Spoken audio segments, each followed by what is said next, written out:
Edit audio.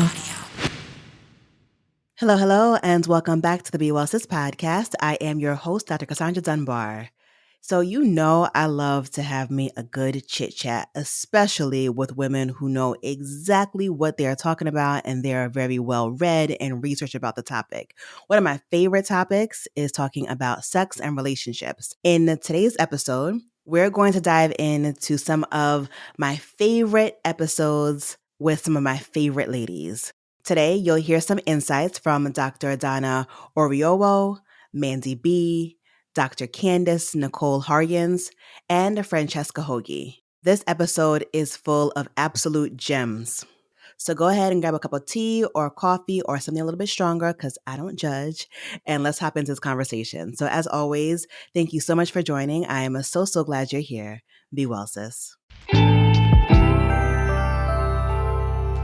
So I actually want to talk about 4 things that you mention in your book. So you talk about mindset, heart set, skill set, and soul set when finding love. Yes. So I think we know what mindset is. What about heart set, skill set, and soul set? So what are those things and why do they matter? So heart set is really, as you know, mindset, we can all understand what mindset is, right? How you think about love. Because a lot of people have, what they actually think about love is very disempowering, can be very disconnected from what they actually want, can be based in total fantasy, not in reality. And so all those things can really get in the way. So that's where I start. But then I go on to heart set, which is really about how do you feel about love? What do you believe is possible for you in love, right? How do you feel about yourself on this love journey? Like I mentioned, that concept of love confidence. What are the patterns that are showing up and what are the beliefs that are underneath those patterns? Because we are creatures of belief, right? As humans, we want to be right about what we believe more than we want to be happy. And so when we have... That's a word. Wow. Right? So when we have disempowering beliefs around love, for instance, it's going to take a miracle for me to meet anyone, or, nobody wants to date someone like me, or I'm too old, or I missed my chance at love, or all of these things. And usually people who believe things like that don't want those things to be true, but they truly believe them, right? And it becomes a self-fulfilling prophecy because it totally impacts how you show up in the world, how you interact with other people, what your expectations are of the people that you are interacting with. And so it's really important to get very clear on what is my heart calling me to experience in a relationship? And do I actually have the beliefs and the confidence to actually open my heart and know that that's possible for me? And then the third part of the book is soul set. And soul set is, I think of this as like the hidden secret sauce that so many people overlook on their love journey. And this is really the acknowledgement that love is spiritual. In its nature, love is spiritual, right? It is not physical. We can't pour it in a cup. We can't put it in our pocket. It is of the spirit, right? And so many people are approaching relationships without any connection to the spirit. And so when you start to understand, okay, the power of intention, the power of gratitude, the fact that romantic flow is something that exists and that you can tap into it, the power of serendipity. I'm a very big fan of courting serendipity, right? Because when it comes to romantic love, it isn't like, if you want a pair of new black shoes, the steps to take, the stores to go to, how to find a pair of black shoes, right? But when you're looking for a romantic partner, you can take steps that are going to set you up to make that happen, make that more likely, yourself more open to it. But ultimately, serendipity is going to play a part, right? You coming, you know what I mean? So you have to understand that and understand okay, here's what's my department and here's what's the universe's department. And how can I just align myself on a spiritual level, on an inside level with what I want so that I'm actually able to access the miracle, the serendipity, and all of the good things that do happen to bring you and the right people together.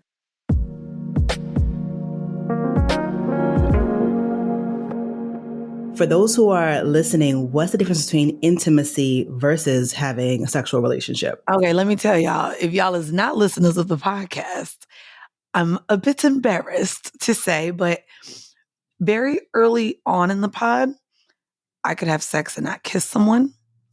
I could have sex and immediately roll over and not need to be cuddled.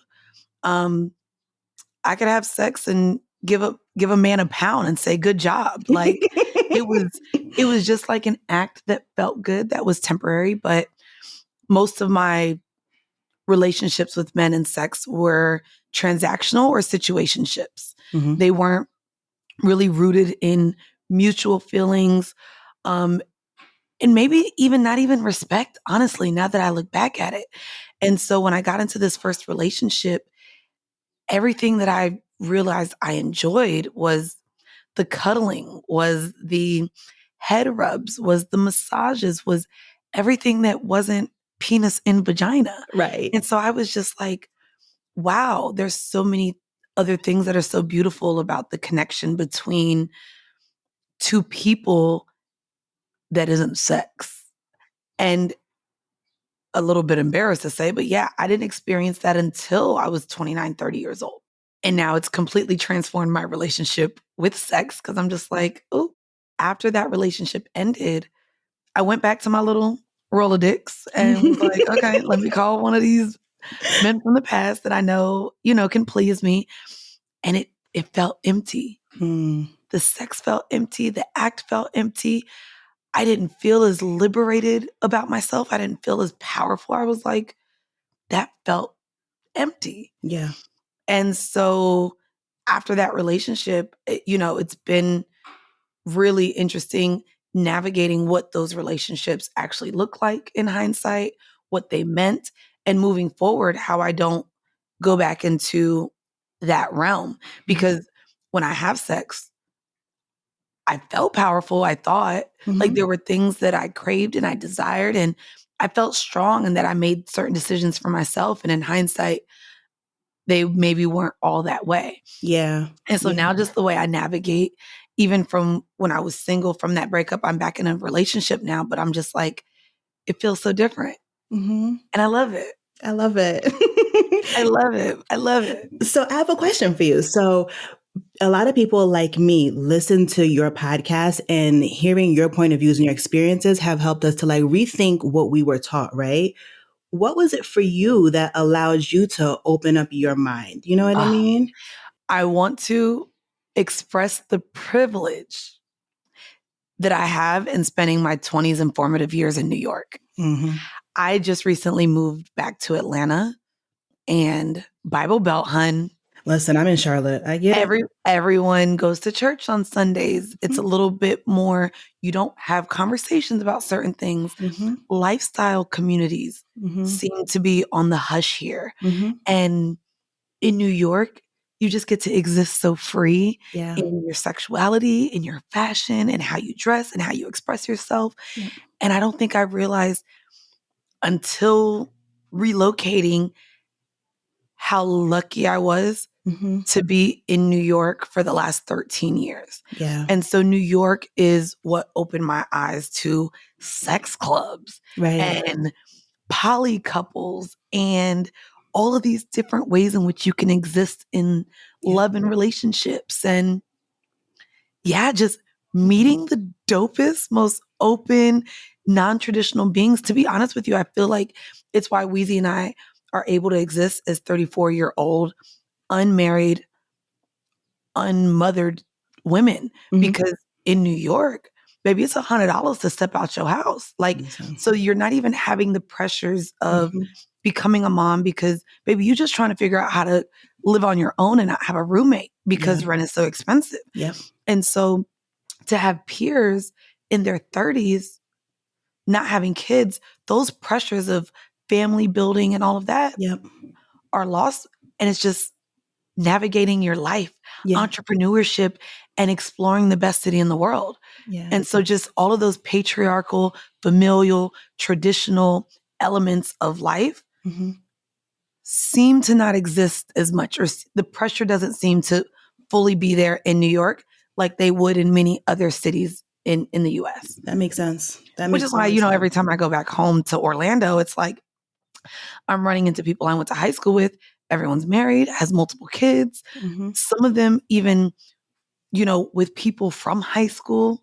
And I'm like, girl, I'm planning my trip to Europe. I'm going to Dubai for my birthday. I'm going here. And my life just seems so different. Yeah.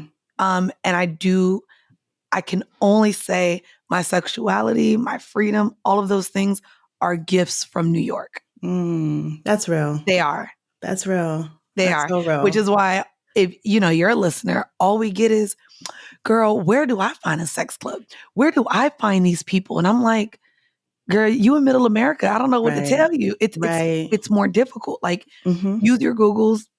I feel like ChatGPT might be able to help you with that. Really? If it doesn't go against their code of conduct. But yeah, New York, you just fall into it and it's beautiful.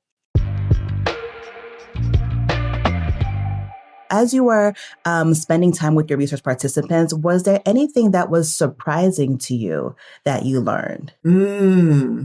So one of the things that we found in the study that my whole research team was thinking about, we were like, why are we surprised?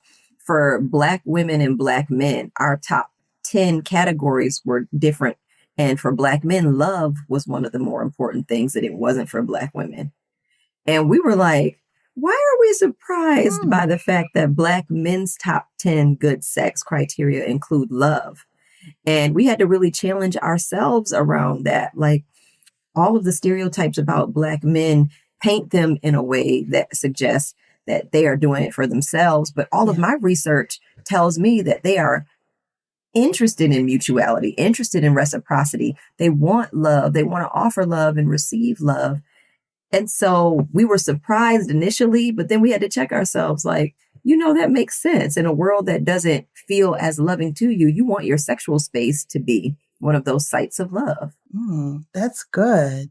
So for Black men, love was one of the higher things. Yeah. What about for Black women? What did your research find there? Now, love was still in the top 20, but it wasn't in the top 10 for Black women. And we both, Black men and Black women, had passion as the number one. So for Black women, when I think about what it means to embody passion, to be passionate, a lot of us get stereotypes around being too loud, too this, too that. And my baby wants to echo it. That's right. Good morning. But when we get those messages, a lot of us start to suppress or constrict ourselves so that we become more stoic. And there's so many messages around passion that get, I guess, misrepresented would be the best way that I could think of it. And just disrespectful would be the worst way that I could think of it. But to be deeply invested in something is beautiful. To be enthusiastic and vocal and connected in a way that like fills you up. That's what I think about when I think about passion. So for me, I loved that passion was at the top for us. Yeah. Ooh, that's so good.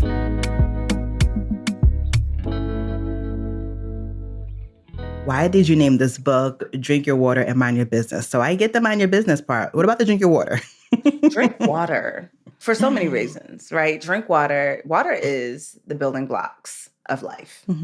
Most living things require water. I say most because I don't know all living things, so I can't say definitively. But water is required. Our planet is 70% water. Yep. There is water particles in our air. We breathe out, and there's little spittle particles, which I like to think of as body water, right? Water everywhere. And when you don't drink water, your brain can mimic depression, can mimic anxiety, right? Like just on the mental health front, dehydrated people probably feel more anxious, probably are more likely to feel depressed. Yep. Also are more likely to feel disembodied, right? You can't, it's hard to be fully in your body when your body has not received everything that it needs. So mentally you go away so that you can ignore your body. Yeah. Also, my girl Goody Howard, another person I hold in esteem, has often said that the dehydrated body also produces subpar orgasms. Do you want a more pleasure-filled life? Drink your water. Truly. Do you want to give your brain a fighting chance? Drink your water. Do you want your body to operate as optimally as possible? Drink your water. Fair. Fair. While you're listening, go ahead and grab a sip of water. And grab some water, please. Like just a small sip. Just a small sip. So just drink your water. Because like much of what's outside, what someone else drinks or eats will not make you poop or pee. Mm-hmm. So you have to actually do some things for yourself. You have to take the action to drink the water, to be invested in your wellness. Mm-hmm. Yep. And pay some attention to it. Yeah, yeah. You know, I think about, I don't know if it was an article that I was reading or a blog or something, but they were saying how, we need to be more like selfish, I think it was the word that they used. Mm-hmm. And they were like, not in the way that we were taught, as kids, not to be selfish, meaning like we're not hoarding our resources and yada, yada, yada, but be more like really obsessed with ourselves. And I think you just described that, like really mind your business. Like this is all of this, physically, mentally, spiritually, this is our business.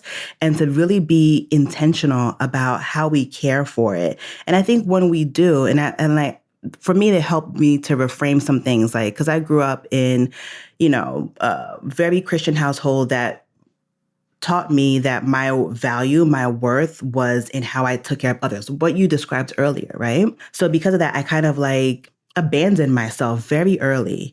And something about the way this author put the blog together, like helped me to really understand, like, no, like really take good care of me. When I can take good care of me, like all of the good is going to be like a ripple effect. Because my thing is my most important for me, and I'm trying to fix it, is my kids. And I want my kids to get the best version of me. So let me take care of this vessel, this being first. That way they can get the best version of me that there is to have. And I think a lot of what you said kind of melds that. We say, do as I say, not as I do. And we know that the way that younger people learn is by what we do, not by what we say. Yep. Therapists often, we have to embody some of the stuff for our clients. We have to embody what boundaries look like so that they know what it looks like in practice, so that they can practice it outside, right? Like the therapeutic relationship is meant to, in many ways, mimic the life that you could have outside that feels healthy, safe, and sane. Yeah. And I'm just like, come on. This is not one of those moments where you could say it and hope that somebody else just does it. You have to actually do it. Right. So that people can see the results of the thing. Thank you for listening to this episode of Be Well Sis. If you'd like to get in touch with us, there's a link in the show notes. Be Well Sis is hosted by me, Dr Cassandre Dunbar, and produced by Edit Audio. Don't forget to hit follow so you never miss an episode. Until next time, be well, sis.